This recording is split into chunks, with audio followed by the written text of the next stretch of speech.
नमस्कार, मैं प्रोफेसर पवन फंदे आज के इस वीडियो में आप सभी का प्रेमपूर्वक स्वागत करता हूँ। आज का जो हमारा विषय है वो है 7 महत्वपूर्ण व्यापार फाइनेंस गलतियाँ। तो चलिए इसे शुरू करते हैं। शीर्ष 7 व्यवसाय फाइनेंस गलतियों से बचना व्यवसाय के अस्तित्व में एक प्रमुख घटक है। यदि आप इन व्यवसाय फाइनेंस गलतियों को अक्सर करना शुरू करते हैं तो आप लंबी अवधि की व्यावसायिक सफलता के लिए किसी भी मौके को बहुत कम कर देंगे। जी हाँ, कुंजी प्रत्येक के कारणों और महत्व को समझना है ताकि आप बेहतर निर्णय लेने की स्थिति में हो। पहला मुद्दा है व्यापार फाइनेंस गलतियां। कोई मासिक बही खाता नहीं। आपके व्यवसाय के आकार के बावजूद गलत रिकॉर्ड रखने से नकदी प्रवाह योजना और व्यावसायिक निर्णय लेने से संबंधित जानकारी प्रकार के मुद्दे पैदा होते हैं, जबकि हर चीज की एक लागत होती है। बही खाता सेवाएं एक व्यवसाय द्वारा खर्च करने जाने वाली अधिकांश अन्य लागतों की तुलना में सस्ती होती है, और एक बार बही खाता पद्धति स्थापित हो गई तो उसके बाद लागत आमतौर पर कम हो जाती है या अधिक लागत प्रभावी हो जाती है, क्योंकि सभी व्यावसायिक गतिविधियों को रिकॉर्ड करने में कोई व्यर्थ प्रयास नहीं होता है। अपने आप में यह एक गलती अन्य सभी को किसी न किसी तरह से ले जाती है और इसे हर कीमत पर टालना चाहिए।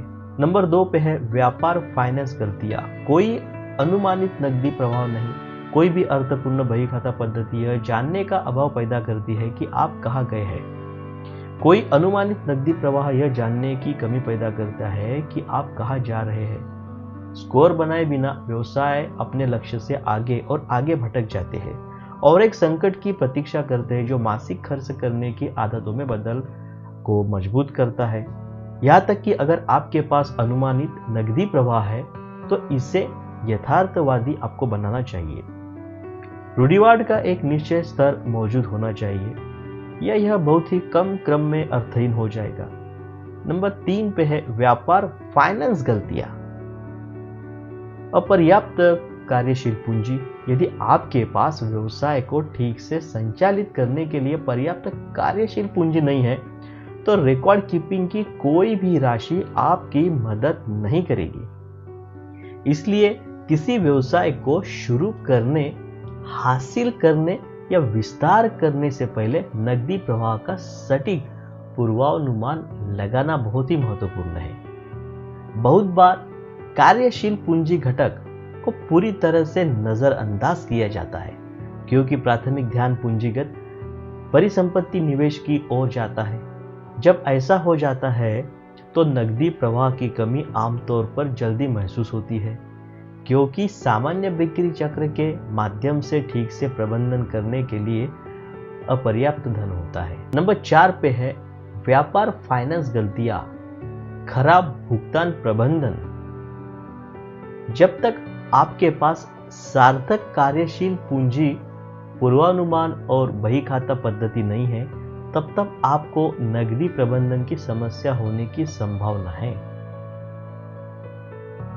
परिणाम यह है कि देय भुगतानों को बढ़ाने और स्थगित करने की आवश्यकता होती है। यह फिलहाल ढलान का बहुत किनारा भी हो सकता है। मेरा मतलब है, अगर आपको यह पता नहीं चलता है कि पहली बार में नकदी प्रवाह की समस्या क्या है तो भुगतान बढ़ाने से आप केवल एक गहरा छेद खोदने में मदद मिल सकती है। प्राथमिक लक्ष्य सरकारी प्रेषण, व्यापार देय और क्रेडिट कार्ड भुगतान है। नंबर 5 पे है व्यापार फाइनेंस गलतियां। खराब क्रेडिट प्रबंधन। जी हाँ, छोटी अवधि और अनिश्चित अवधि दोनों के भुगतान स्थगित करने के गंभीर क्रेडिट कार्ड परिणाम हो सकते हैं। सबसे पहले क्रेडिट कार्ड का देय से भुगतान शायद सबसे आम तरीका है। इसमें व्यवसाय और व्यक्ति दोनों अपने क्रेडिट को नष्ट कर देते हैं। दूसरा, NSF चेक भी व्यावसायिक क्रेडिट रिपोर्ट के माध्यम से दर्ज किए जाते हैं और काले निशान का दूसरा रूप है। तीसरा, यदि आप भुगतान को बहुत देर तक टालते हैं तो एक लेनदार आपके खिलाफ निर्णय दर्ज कर सकता है। और आपके क्रेडिट को और नुकसान भी पहुंचा सकता है। चौथा, जब आप भविष्य के क्रेडिट के लिए आवेदन करते हैं तो सरकारी भुगतानों में पीछे रहने के परिणाम स्वरूप कई उधारदाताओं द्वारा स्वचालित रूप से बंद कर दिया जाता है, यह खराब हो जाता है। हर बार जब आप क्रेडिट के लिए आवेदन करते हैं तो क्रेडिट पूछताछ आपकी क्रेडिट रिपोर्ट पर सूचीबद्ध होती है।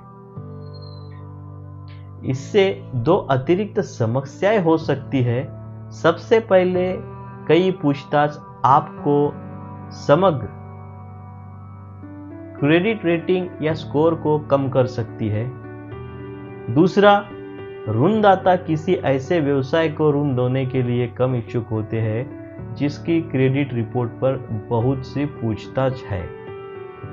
यदि आप ऐसी स्थितियों में फंस जाते हैं जहां आपके पास सीमित समय के लिए नकदी की कमी होती है, तो सुनिश्चित करें कि आप अपने लेनदारों के साथ स्थिति पर सक्रिय रूप से चर्चा करते हैं और पुनर्भुगतान व्यवस्था पर बातचीत करते हैं, जिसके साथ आप दोनों तरह सकते हैं और इससे आपके क्रेडिट को खतरा नहीं होगा। नंबर 6 पे है व्यापार फाइनेंस गलतियां। कोई रिकॉर्ड की गई लाभप्रदा नहीं।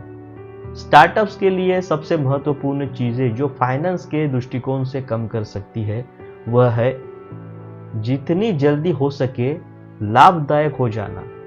अधिकांश उधारदाताओं को कम से कम 1 वर्ष के लाभदायक वित्तीय विवरणों को देखना चाहिए, जिससे पहले कि वे व्यवसाय की ताकत के आधार पर धन उधार देने पर विचार करें।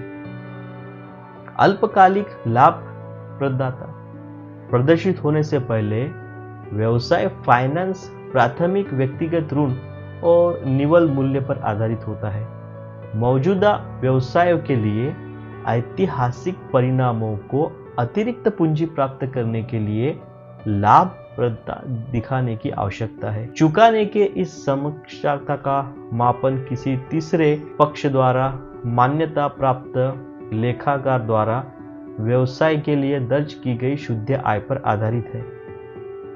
कई मामलों में व्यवसाय जितना संभव हो सके व्यापार कर को कम करने के लिए अपने लेखाकारों के साथ काम करते हैं, लेकिन इस प्रक्रिया में उधार लेने की उनकी क्षमता को नष्ट या प्रतिबिंबित भी करते हैं। जब व्यापार की शुद्ध आय किसी भी अतिरिक्त ऋण की सेवा के लिए अपर्याप्त होती है। नंबर 7 पे है व्यापार फाइनेंस गलतियां। कोई वित्तीय रणनीति नहीं। जी हाँ, एक उचित फाइनेंस रणनीति बनाता है एक व्यवसाय के वर्तमान और भविष्य के नकदी प्रवाह का समर्थन करने के लिए।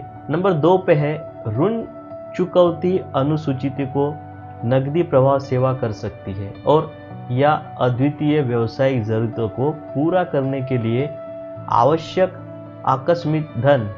यह सिद्धांत रूप में अच्छा लगता है, लेकिन अच्छी तरह से अभ्यास नहीं किया जाता है, क्योंकि फाइनेंस काफी हद तक एक अनियोजित और तथ्य घटना के बाद है। ऐसा लगता है कि एक बार सब कुछ पता चल जाने के बाद एक व्यवसाय फाइनेंस का पता लगाने की कोशिश करेगा। इसके कई कारण हैं और जिसमें शामिल है उद्यमी अधिक विपणन उन्मुख होने के, और लोगों का मानना है कि जब उन्हें इसकी आवश्यकता होती है तो फाइनेंस सुनिश्चित करना आसान होता है। वित्तीय मुद्दों को दूर करने का अल्पकालिक प्रभाव अन्य चीजों की तरह तत्काल नहीं होता है, और इसी तरह कारण चाहे जो भी हो, एक व्यवहारिक फाइनेंस रणनीति की कमी वास्तव में एक गलती है। हालांकि एक सार्थक फाइनेंस रणनीति मौजूद होने की संभावना नहीं है।